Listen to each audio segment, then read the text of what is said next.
Euzu billahi mineşşeytanirracim. Bismillahirrahmanirrahim. Elhamdülillahi rabbil alamin. Ves salatu vesselamu ala seyyidina Muhammedin sallallahu teala aleyhi ve sellem ve ala alihi ve ashabi ecmaîn.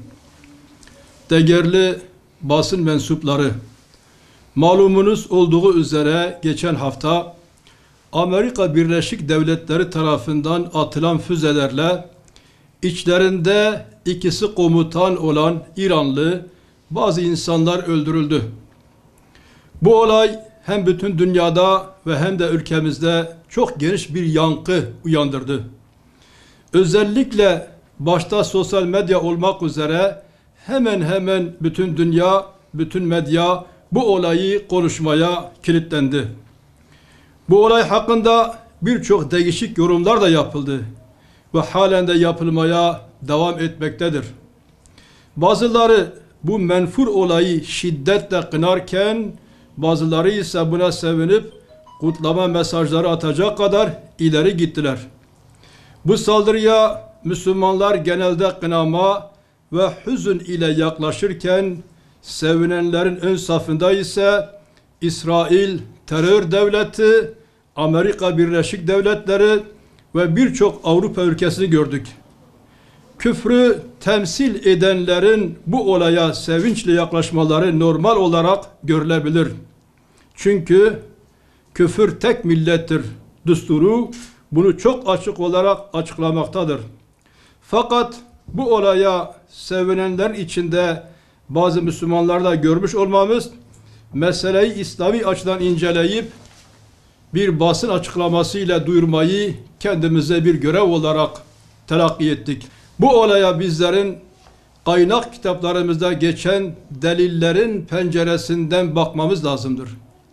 Evvela öldürülen bu insanların dini kimliklerine bakmakta fayda görmekteyiz. Yapılan tartışmalar Kasım Süleymani üzerinden yapıldığı için biz de bu kişinin şahsı üzerinden olaya yaklaşıp değerlendirme yapmaya çalışacağız. Bazı kaynaklar onun mezhep kimliği hakkında Sünni olduğunu iddia ederken, bazı kaynaklar ise bu şahsın Şii olduğunu söylemektedirler. Ve lakin bu kişinin Şii olduğu hakkındaki deliller daha kuvvetli olarak kabul görmektedir. Bu arada Şia mezhebi içinde birçok fırkanın olduğunu da bilmemiz lazımdır. Şia fırkaları içinde ehl-i sünnete en yakın olan fırka ise Caferi fırkası olarak görülmektedir. Bu mezhebin yani Caferi mezhebi müntesiplerinin namaz kıldıkları ise herkesin malumudur.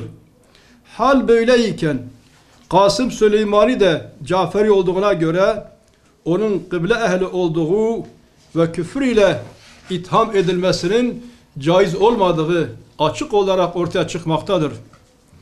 Bu konuyla ilgili olarak El-Akidetu Tahaviyye kitabında şu ibareyi görmekteyiz.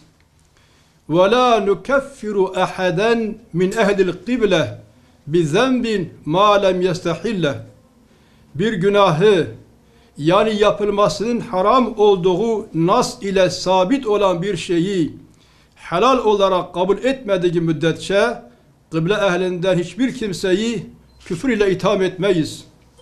Yine İmam-ı Azam'ın Fıkhul Ekber kitabında ise şu ibare geçmektedir. وَلَا نُكَفِّرُ مُسْلِمًا بِذَنْبٍ مِنَ الذُّنُوبِ وَاِنْ كَانَتْ كَب۪يرَةً اِذَا لَمْ يَسْتَحِلَّهَا Yapmış olduğu günah, büyük günah olsa dahi onu yapmayı helal olarak kabul etmediği müddetçe hiçbir Müslümanı kafirlikle itham etmeyiz. Görülüyor ki Kasım Süleymani için kafirdir kelimesini kullanmaya ehl-i sünnet inancı cevaz vermemektedir.